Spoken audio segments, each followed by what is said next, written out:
Amen. Il est vivant. Il est ressuscité. Qui acclamons fort pour le Seigneur.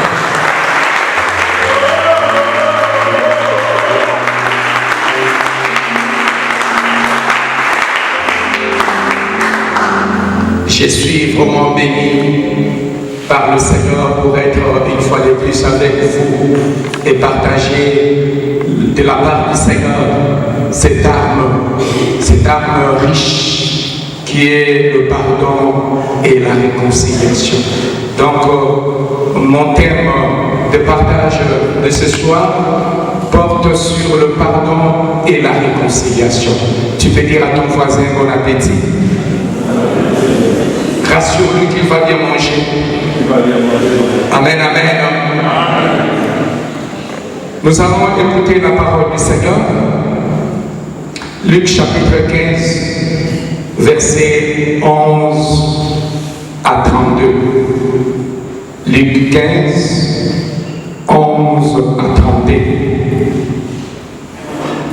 Il dit encore, un homme avait 2 fils.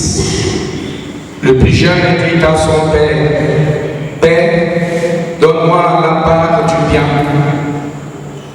qui doit me revenir. » Et le père leur partagea son bien. Peu de jours après, le plus jeune fils, ayant rassemblé tout ce qu'il avait, partit pour un pays lointain.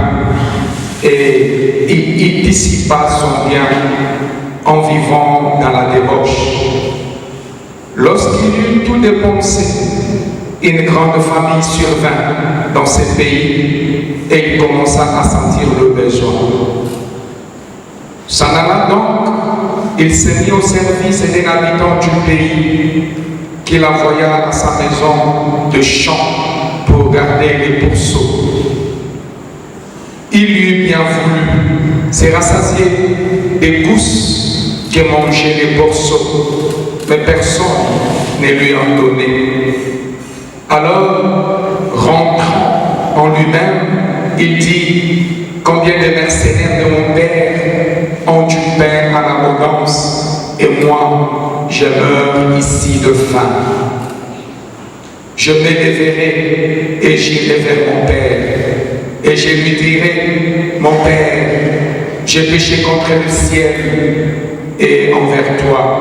Je ne mérite plus d'être appelé ton fils. Traite-moi comme l'un de tes mercenaires. » Et il s'éleva et il alla vers son père. Comme il était encore loin, son père le vit et tout ému, il accourut, se jeta à son cou et le couvrit de baisers. Son fils lui dit, « Mon père, j'ai péché contre le ciel et envers toi. Je ne mérite plus d'être appelé ton fils. » Mais le père dit à ses serviteurs, « Apportez la plus belle robe et l'en revêtez. Mettez-lui un anneau au doigt et des souliers aux pieds. Amenez aussi les veaux gras et tuez-le. Faisons un festin de réjouissance. Car mon fils que voici était mort et il est revenu à la vie. Il était perdu et il est retrouvé. » Et ils se mirent à faire la fête. Or, le fils aîné était dans le champ. Comme il revenait et approchait de la maison, il entendit de la musique et des danses. Appelant un des serviteurs, il lui demanda ce que c'était. Le serviteur lui dit, « Votre frère est arrivé et votre père a tué le veau gras parce qu'il a recouvré sain et sauf. » Mais il s'est mis en colère et ne voulut pas entrer. Le père sortit donc et s'est mis à lui prier. Il répondit à son père, « Voilà ton donné que je te sers sans avoir jamais transgressé tes ordres, et jamais tu m'as donné à moi un chevreau pour festoyer avec mes amis. Et quand cet autre fils qui a dévoré ton bien avec des courtisans arrive, tu tues pour lui les veaux-gras. Le père lui dit, toi mon fils, tu es toujours avec moi et tout ce que j'ai est à toi. Mais il fallait bien faire un festin et se réjouir parce que ton frère, que voilà, était mort et il est revenu à la vie.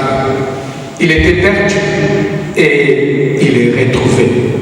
Acclamons fort cette parole du Seigneur.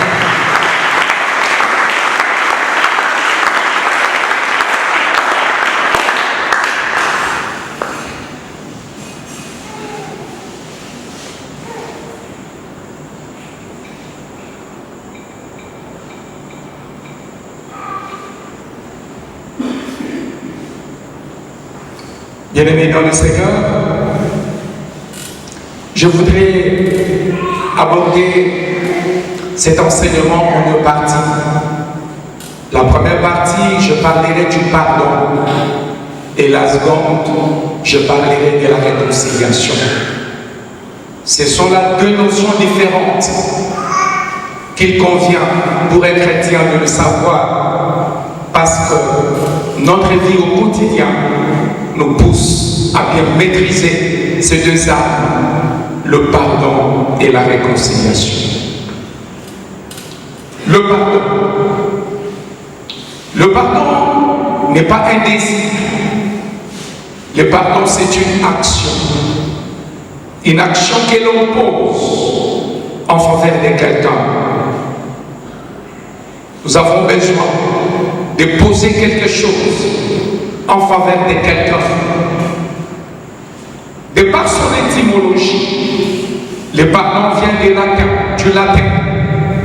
Per donare, donner au-delà.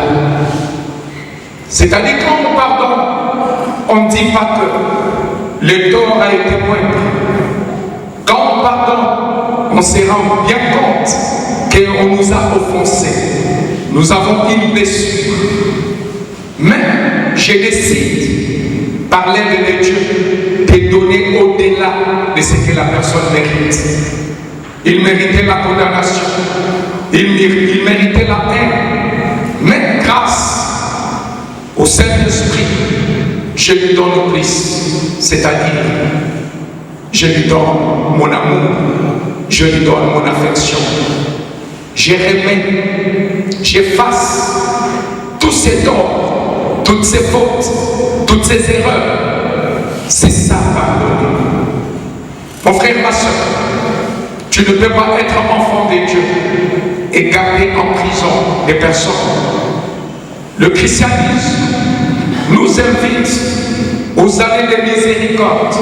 D'ailleurs, le sabbat veut dire le repos. À un moment donné, nous devons accorder du repos à tous ceux qui nous ont offensés. Nous avons des blessures. Oui, nous avons raison de nous maintenir dans ces blessures. Mais nous devons accorder, nous devons ouvrir nos cœurs aux autres, leur donnant plus qu'ils ne méritent. C'est ça le pardon. Je sais qu'il y a quelque chose qui dérange dans les cœurs. Mon frère, ma soeur, quand tu penses à cela, oui, tu as raison. Je ne suis pas venu te dire que tu as tort. Tu as raison. Le pardon se donne pour celui d'abord qui a raison. Mais il s'est décidé de donner au-delà. Père de nous. Amen. Le pardon, c'est aussi une action que l'on demande à quelqu'un en sa faveur. Nous également, nous commettons des torts, des injustices contre les autres. Nous offensons nos frères et nos sœurs, qui d'entre nous peut dire ici, qui n'a jamais offensé personne, même en conduisant, comment est-ce que nous nous comportons? Je vois, aujourd'hui, j'étais sur le point d'enfoncer un motocycliste, mais pas après, je me suis rendu compte que non, si je fonçais davantage, je pouvais lui causer la mort. Mais s'il s'approche, c'est parce qu'il croit encore que je suis humain. Il croit que c'est un humain. Il va être limité. Alors je vais être limité. Alléluia. Et j'ai ouvert le vitre pour lui dire, tu m'excuses mon petit. Vraiment j'étais en colère. Alors il dit, viens, ça va gagner. Amen, amen. Il est vivant. Donc le pardon c'est une nécessité. Toi et moi, nous commettons des torts. Toi et moi, nous offensons les autres. Mais nous avons besoin que ces autres nous comprennent. Nous avons besoin qu'ils nous pardonnent. Tous nous sentons le besoin d'être pardonnés. Oui, je suis un humain. Je peux déborder. Je peux être dépassé par des événements au point de t'offenser. Mais finalement, j'aurai besoin de ta miséricorde. J'aurai besoin de ton regard d'amour. J'aurai besoin de ton pardon. Chers frères et sœurs, nous comprenons alors, en résumé, que le pardon est le résultat de l'acte de pardonner, le résultat de la remise des fautes. Pardonner, c'est tenir une offense, une faute pour nul. C'est aussi renoncer au plan personnel en tirer vengeance.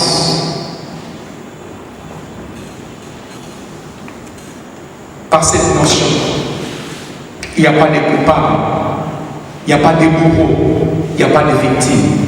Le pardon est un besoin. Un besoin que tu sens, un besoin aussi que je sens. Mon frère, si nous ne sommes pas orgueilleux, apprenons à dire pardon, à demander pardon, même à nos enfants. Je me rappelle quand j'étais formateur dans notre théologat, par moments j'ai demandé pardon aux théologiens, aux jeunes théologiens. Il y a un qui m'a dit, mon père, je n'ai jamais vu quelqu'un comme toi s'humilier pour me demander pardon. Vraiment, tu es un homme de Dieu. Et j'étais tellement flatté parce qu'en fait, j'ai compris que le pardon, mes chers amis, c'est une nécessité humaine. Il n'y a personne, il n'y a alors personne sur cette vie qui puisse dire, moi je ne sens pas le besoin, ni de pardonner, ni d'être pardonné. Deuxième point, le pardon du point de vue religieux.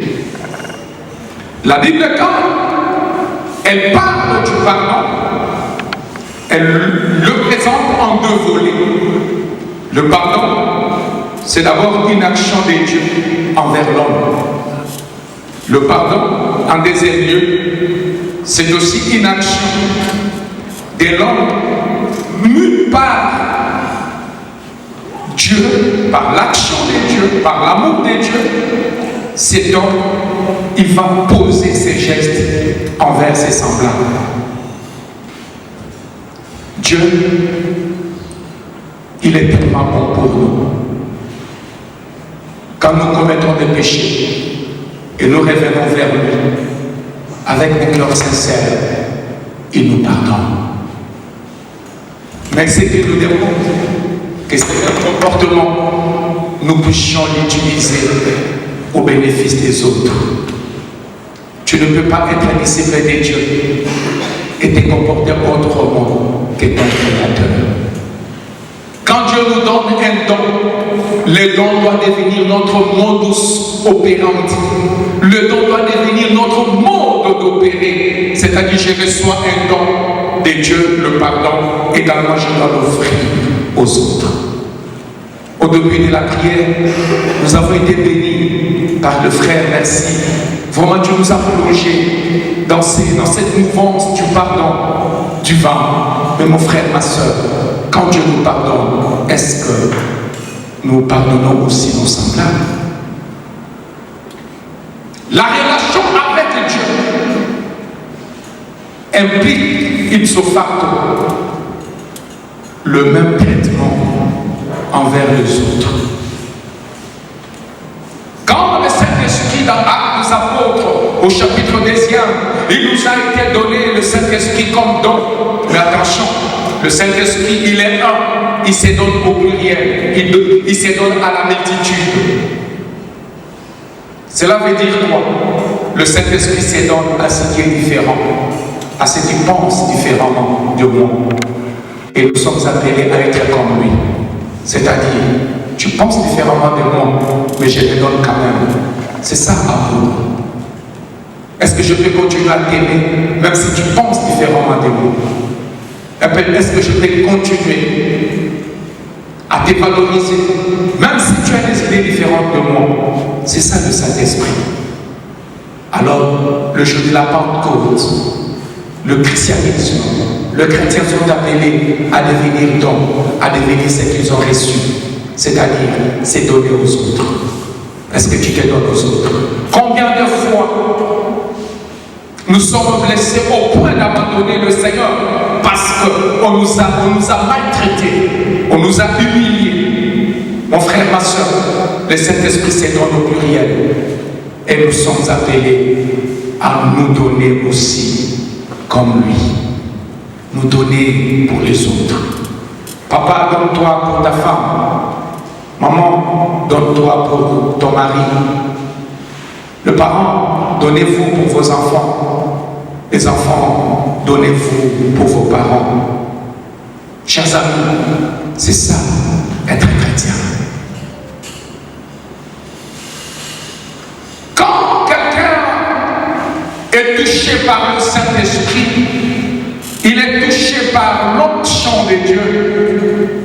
Finalement, la personne devient elle-même onction pour les autres. La personne se donne aussi pour les autres. Par ailleurs, la Bible nous présente aussi l'enseignement sur le pardon dans le cadre des combats contre le malin. Chers amis, depuis un certain temps, le Seigneur m'a donné la grâce de travailler dans ce ministère de guérison intérieure. À chaque fois que je ne me soigne pas intérieurement, je sens que le Seigneur n'opère pas beaucoup de choses. Mais quand je me soigne intérieurement, je me purifie par le moyen du pardon. Je demande pardon à ceux que j'ai offensés. Et je pratique les œuvres de miséricorde. Je sens vraiment une grande puissance qui se manifeste dans mon ministère. Ainsi ce soir, je voudrais vous parler aussi de c'est par ailleurs le pardon comme arme du combat. Je vous épargne la littérature, mais retenez au moins Matthieu chapitre 5, versets 38 à 42. Amen. Jésus nous donne 3 conseils. Jésus savait qu'en tout cas, vivre dans ce monde, nous n'aurons pas que des amis, nous aurons aussi des ennemis. Chers amis, Jésus n'est pas ignorant de ces fêtes-là. Il dit lui-même, je vous envoie comme des loups au milieu d'eux, je vous envoie comme des brebis au milieu de loups. Soyez prudents comme des serpents, simples comme des colombes. C'est-à-dire, Jésus savait, là où nous vivons, nous avons des gens qui sont contre nous. Au service, nous avons des collègues, parfois à qui on a donné beaucoup d'aide, mais qui nous combattent. Dans nos familles, il y a des gens que nous avons aidés, mais qui aujourd'hui sont nos ennemis jurés. Jésus savait cela. Quand il nous envoie, il savait que nous avons des ennemis. Personne d'entre nous ici ne peut se dire, moi je n'ai pas d'ennemis. Tous nous avons des ennemis. Et les ennemis avoués et non avoués, ceux qui nous côtoient, ils nous sourient pensant qu'ils sont des amis, mais au fond, il y a une intuition en nous qui nous dit, ces sourires ça ne vient pas du cœur, c'est de la fratrie. Amen. La bonne nouvelle est que c'est lui qui nous envoie, connaissez-la. Et voilà, il nous donne conseil, 3 conseils à retenir. Le premier conseil, il dit, si on te donne une gifle sur la joue droite, ne t'arrête pas à ce niveau. Sinon, ce serait la personne qui a donné la gifle qui maintient le cap, qui a la posture haute. Et toi, tu seras un subalterne. Jésus dit, ça ne doit pas fonctionner comme ça. Quand nous sommes en conflit avec les autres, ça ne doit pas fonctionner comme ça. Ce ne sont pas eux qui doivent nous diriger. Faites attention. Quand tu es en conflit avec quelqu'un, c'est toi qui dois prendre les hauts niveaux. Voilà pourquoi il dit, on te gifle sur la joue droite. Dis, monsieur, viens. La première gifle, tu l'as donnée selon la volonté de qui? Selon ma propre volonté. Merci. Maintenant, je t'ordonne, gifle-moi sur la joue gauche. Retenez le principe. Le principe n'est pas d'aller nous faire gifler par des gens. Alléluia. Le principe est, soyez au-dessus. Ça va? Ne laissez pas que l'autre vous traîne dans ses sentiments, ni dans sa logique. Vous, c'est vous qui devez diriger les conflits. Quand on parle mal de toi, tu ne dois pas faire rien. Voilà pourquoi Jésus dit, la deuxième gifle donnée n'a pas été donnée selon sa volonté. Mais cette fois-ci, c'est selon ta propre volonté. C'est toi qui diriges la situation. Mon frère, ma soeur, tu es en conflit avec quelqu'un. Et c'est toi qui diriges la situation où tu es ballotté comme la feuille morte que les vents soulèvent de n'importe quelle manière. C'est toi qui dois diriger la situation. On t'a insulté, tu es également insulté. Qui t'a gagné? Et on t'a gagné doublement. C'est-à-dire, on a réussi à introduire en toi les sentiments de l'adversaire et puis on t'a forcé à utiliser les méthodes de l'agresseur. Et là, tu es perdant. En quoi tu es chrétien? Alors, dans les combats spirituels, en quoi consiste le pardon? C'est maintenir les cas, être au-dessus de la situation. Et ça, c'est un travail spirituel et psychologique fort que les chrétiens doivent opérer sur soi. Alléluia. Est-ce qu'on est ensemble? Est-ce qu'on est béni par le Seigneur? Est-ce qu'on est béni par le Seigneur? Amen. Le deuxième conseil que le Seigneur nous donne, il dit, il y a des moments, quand vous agissez là, vous risquez de tomber. Allez plutôt dans les tribunaux de Dieu. Priez pour vos ennemis. La prière n'est pas seulement un lieu où on demande des choses. La prière, c'est aussi un tribunal. Va dans le tribunal de Dieu. Accuse celui qui te vilipende. Dis au Seigneur, qu'est-ce que je lui ai fait? Mon frère, ma soeur, je t'ai dit, si dans ton camp, le Seigneur ne voit rien de mauvais, il va entrer en ta faveur. Le Seigneur va entrer dans ces combats et tu verras comment est-ce que le Seigneur va renverser la situation. Car le Seigneur se souvient des justes. La Bible nous dit, David avait un bon cœur, mais Saül ne voulait pas de lui. Saül est allé prendre toute une armée pour poursuivre David et il s'est caché dans une grotte. Qu'est-ce qui s'est passé? le Seigneur a livré Saül entre les mains de David. Et tout le monde disait, l'entourage de David profite. C'est le cachot. Va les tuer. Mais David dit, c'est témoin de Dieu. C'est le même Dieu qui fera ma vengeance. Il est écrit, à lui la vengeance, à lui la rétribution. Moi, je ne toucherai pas ceux qui sont. Alléluia. Il descend quand même. Mais qu'est-ce qui s'est passé? Le Seigneur, voyant que David était innocent, il provoqua la diarrhée chez Saül. Vous imaginez un grand roi en train de s'accrocher sur des herbes parce que le Seigneur est entré dans les combats. Il n'entre pas avec des munitions, il n'entre pas avec des armes. Le Seigneur entre avec la diarrhée. Amen, amen. Alors que ce soir, le Seigneur provoque la diarrhée à tous ceux qui complotent contre toi et ta famille. Alléluia. Pourquoi le Seigneur est entré dans ces combats? Parce que David était innocent. Mon frère, ma soeur, voilà comment tu peux utiliser le pardon justement pour remporter la victoire dans tes combats, dans tes luttes. Le Seigneur te voit, mais il faut toujours être gardé ton innocence. Alléluia. Dans la prière, accuse ton adversaire. Dans la prière, dans les tribunaux de Dieu. Si réellement Dieu est innocent, mon frère, ces combats, c'est toi qui vas l'emporter. Alléluia. Le troisième conseil que Jésus nous donne,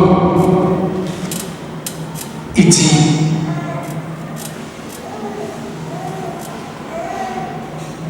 ne partagez pas le même sentiment que vos adversaires.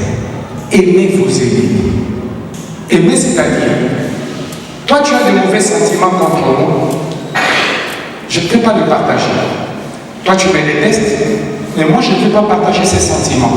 Moi je continue à t'aimer. Comment le Seigneur le fait? On vient arrêter le Seigneur. Pierre sort du fourreau un couteau, il va couper l'oreille du soldat. Le Seigneur dit, Pierre, ne tombe pas dans ces combats. Il dit, messieurs, tu as des mauvais sentiments envers moi. Moi, j'ai des sentiments d'amour. Il prend l'oreille, il le ramène.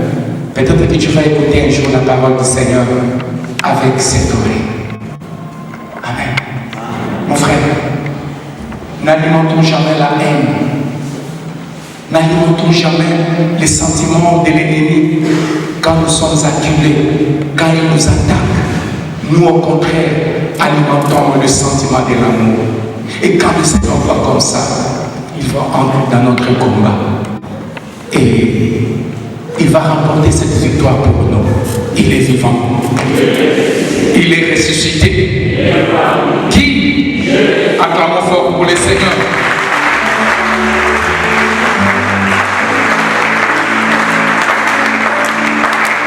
Il faut voir l'hygiène des vies. Pourquoi alimenter la haine? Vous savez, pour les chrétiens, nous n'avons pas des ennemis, nous n'avons pas d'ennemis éternels. Pour les chrétiens, Paul était l'ennemi des chrétiens. Qu'est-ce qu'il a fait? Il a fini. Comment il a fini? Il s'est converti. Il est devenu qui? Pour les chrétiens, nous n'avons pas d'ennemis éternels. Aujourd'hui, tu peux être mon ennemi. Tu es contre moi. J'ai pris. Le Seigneur demain va te transformer. Amen.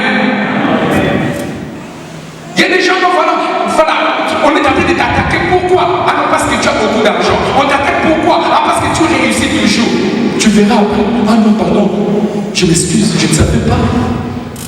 On t'attaque parce que tu réussissais. Mais je trouve que vraiment grâce à toi, maintenant je suis bien, ma famille également. Non, c'est grâce à ta bonté. Les gens vont confesser. À que cela t'arrive maintenant et que tu puisses croire tout seul. Amen, amen. Mon frère, nous n'avons pas d'ennemis éternels. Nous, les chrétiens. Alors n'alimente pas la haine. La haine tue celui qui l'alimente. Du point de vue de la psychologie, apprenons à bien vivre. nous allons écouter notre séjour ici sur terre, tout simplement en alimentant ses sentiments. Et au finish, vous savez, on peut attraper des maladies psychosomatiques, hypertension, diabète, gastrite et bien d'autres. Amen. Donc nous avons intérêt, tu as intérêt aujourd'hui à comprendre que le pardon fait du bien à celui qui le pratique. Alléluia. Amen. Il y a quelqu'un qui est béni par le Seigneur? Il y a quelqu'un qui est béni par le Seigneur? Maintenant, je vais résumer parce que je ne veux pas abuser de votre patience. Vous m'avez trop regardé et j'ai peur que vous vous fatiguiez. Dis à ton voisin, prions pour qu'il résume. Amen. Je vais vous parler maintenant de la réconciliation. Deuxième point, la réconciliation. La réconciliation, il y a des moments, je peux dire, je pardonne, c'est au niveau personnel. Mais il y a des moments au niveau personnel, je n'arrive pas. Il faut vraiment que je rencontre l'autre. C'est lui qui m'a offensé. Il faut que nous nous parlions. Quand on se parle, là, je vais me sentir mieux. C'est ce qu'on appelle réconciliation. Vous avez compris? Parce que par moment, tu peux dire, ah, je suis chrétien, on m'a prêché, Seigneur, je pardonne. Mais quand tu le vois, la gauche.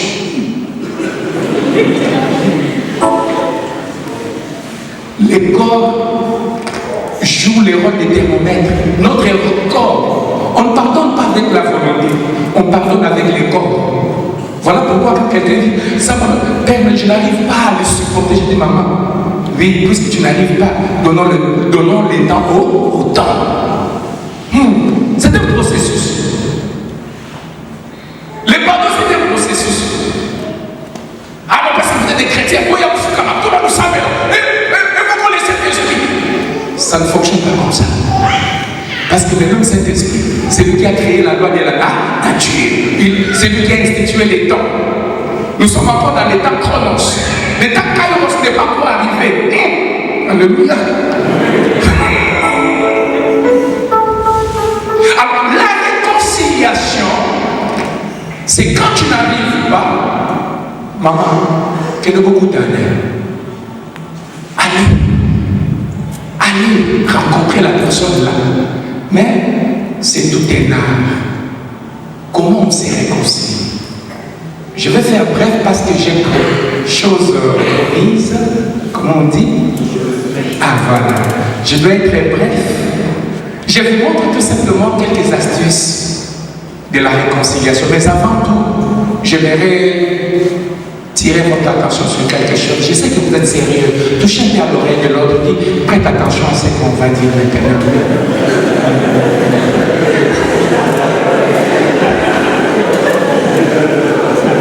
Amen. Amen. Dans la maison du Seigneur, nous sommes des enfants, n'est-ce pas vrai? Voilà.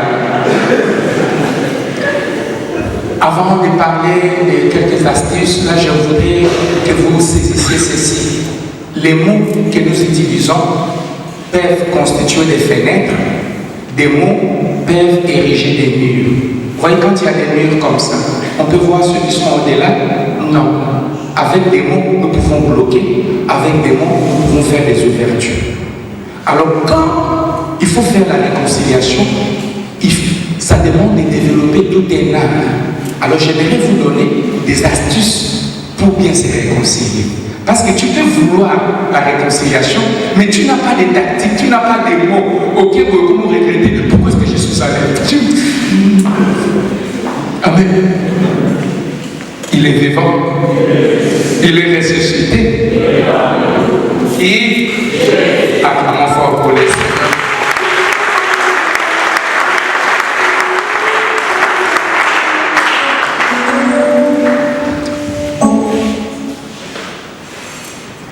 Ce n'est que 5 astuces. Vous me permettez de les donner? 5. j'allais dire comme notre le feu Mossène, qui sont pour et qui sont contre. Voilà, ne vous en faites pas, ça c'est un bonbon que je vous donne justement pour susciter votre attention. Voilà le premier élément pour une bonne réconciliation. Lorsqu'on a résolu rencontrer l'autre pour se parler, il ne faut jamais mettre l'autre dans une condition psychologique de défense. C'est-à-dire, je pars, bonjour papa, je suis venu pour ce qui s'est passé hier. Je n'ai pas aimé parce que tu tiens des propos comme si moi j'étais enfant. Vous voyez, je le mets déjà dans une position psychologique de défense. Il ne va pas m'écouter, il va penser qu'est-ce que il t'attend pour te répondre, mais il ne t'écoute pas. Pourquoi? Parce que tu l'as mis dans une position psychologique de défense. Au contraire, si je vous parle, bonjour frère, je voudrais que nous nous parlions. Est-ce que vous avez le temps maintenant ou on peut choisir un jour? Ah non, pas de problème, on peut parler. Mon frère, c'est justement à propos de ce qui est arrivé hier à la rencontre. Et les paroles que vous avez tenues là, quand je suis allé à la maison, je n'ai pas compris, mais ça m'a fait mal. Alors je voudrais savoir pourquoi vous avez dit ça. Et parce que je n'ai pas compris. Je n'ai pas vu. Il ne manque un discernement. Vous pouvez m'aider à discerner. Peut-être que c'était des bonnes remarques pour le groupe, mais que je n'ai pas saisi. Mais en tout cas, en soi, ça m'a fait mal. Vous voyez comment je l'ai dit? Est-ce qu'il réfléchit? Non. Maintenant, il est en train de penser comment il va se justifier. Oui, mon frère, je m'excuse. Hein? Pourquoi? Parce que je l'ai mis d'abord dans des conditions, non de défense, mais de me parler. Alléluia. Ça, c'est la première condition. Deuxième condition, ne jamais se comporter comme un saint. Tous, quand il y a une affaire, nous avons notre part de responsabilité. Tu arrives, mon frère, bonjour, bonsoir. Je tiens vraiment à ce qu'on se parle. Oui. Moi, je n'arrive pas à comprendre. Pourquoi vous, les Congolais, vous êtes comme ça? Amen. Amen. Pourquoi vous, les Congolais, vous êtes comme ça? Vous savez, moi, je suis arrivé, j'ai laissé ma voiture là. Et qu'est-ce que tu as dit au gardien? Tu pensais que cela n'arriverait pas à mes oreilles? Maintenant que je le sais, vous êtes des hypocrites, vous. Maman, même si vous avez des belles intentions de la réconciliation, avec ces propos, ça ne tient pas. Quand il y a un conflit, il faut reconnaître que nous avons des parts de responsabilité. Je peux venir, mon frère, je tiens d'abord à m'excuser parce que j'ai garé ma voiture là où il ne fallait pas. Et comme vous parlez directement avec les curés, sans doute vous avez des ennemis. Mais les propos que vous avez tenus là, en tout cas, c'est la sentinelle qui me l'a rapporté. Ça ne m'a pas fait du bien. Vous savez, depuis un certain moment, moi, si je connais le Christ, c'est grâce à vous, vous savez. Et je voudrais que nous en parlions, sinon ça risque d'affecter ma foi. Vous voyez? Vous voyez comment? C'est-à-dire, j'ai reconnu ma part, j'ai accepté ma part de responsabilité, mais en même temps, je lui donne l'opportunité de pouvoir s'exprimer. Donc là, nous pouvons faire une bonne réconciliation. Alléluia. Alléluia. Il y en a qui se comportent en saint. Mon frère, moi quand j'étais encore dans le monde, j'allais vraiment étrangler. Mais grâce à Dieu, les enseignements sur les pardonnants, ça m'a aidé. En fait, dis merci à ton Seigneur. Papa, là c'est comme si tu mettais du pétrole dans le feu. C'est-à-dire que tu veux me dire que c'est toi qui es saint et moi je suis pécheur, c'est ça? Amen. Donc, il y a des manières, il faut développer des stratégies. Donc alors, ça c'est 4e stratégie déjà. Il me restait combien? 3. La 3e stratégie, être direct. Focalise-toi sur ce qui est arrivé. Parce qu'il y a des gens, il est arrivé quelque chose, lui, il vient. Papa, tu sais, en 2002, quand nous sommes arrivés, tu sais ce que ta femme avait dit à ma femme. Et maintenant, en 2015, toi-même, tu te souviens encore. Et hier, ton enfant avec mon enfant. Papa, non, ça ne c'est pas comme ça. Quand il y a des conflits, il ne faut pas être généraliste. Il faut venir sur les faits concrets. Papa, nos enfants se sont disputés hier, et je pense qu'en tant qu'adulte, il faut peser pour qu'il y ait réconciliation, surtout que nous sommes de la même communauté. Mais avant tout, je voudrais que nous les écoutions, si ça vous arrange. Vous voyez, un fait concret, plutôt que d'arriver, moi je n'aime pas les balouba, vous savez. Est-ce que tu as des problèmes avec des balouba ou tu as des problèmes avec moi? Amen, amen. Donc, chers amis, voyez, la réconciliation est tellement importante parce que nous avons besoin de la compréhension de l'autre. Mais pour arracher la compréhension de l'autre, il faut développer tout un art. Amen. Il restait combien d'astuces? 2. Et ça, je dois consulter. Amen. Hein?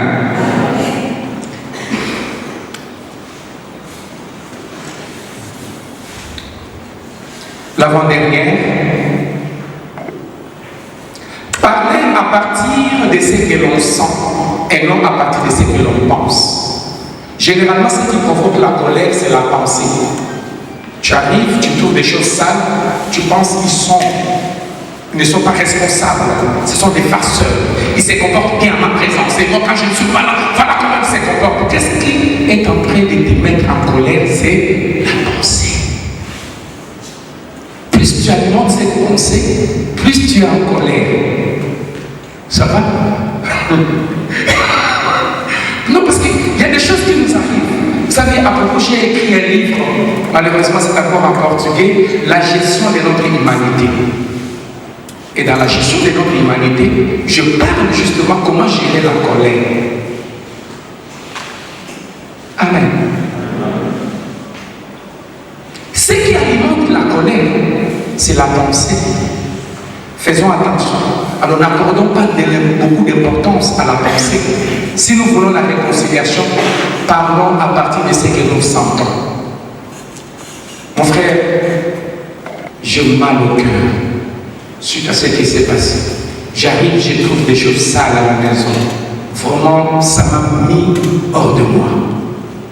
Ah non, je m'excuse, voilà ce qui est arrivé. Quand tu as l'explication, parfois tu peux te sentir ridicule, mais pourquoi est-ce que je me suis fâché?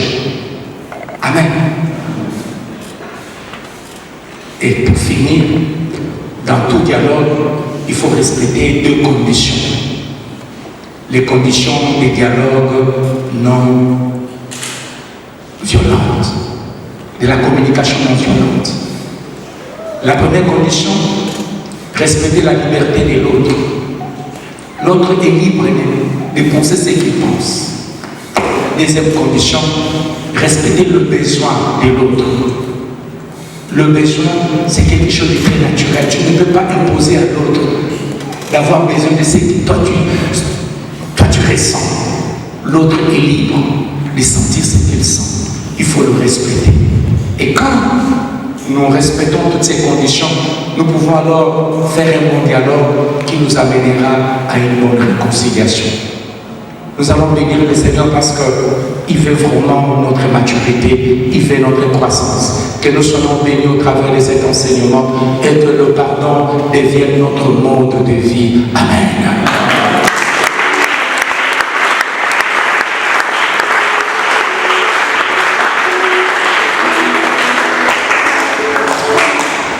Je vous prie de vous tenir debout.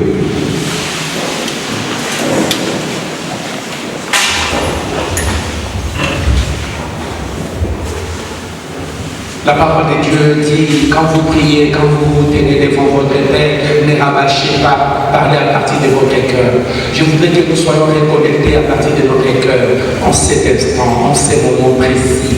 Reconnectons-nous à notre être intérieur. Dieu y habite.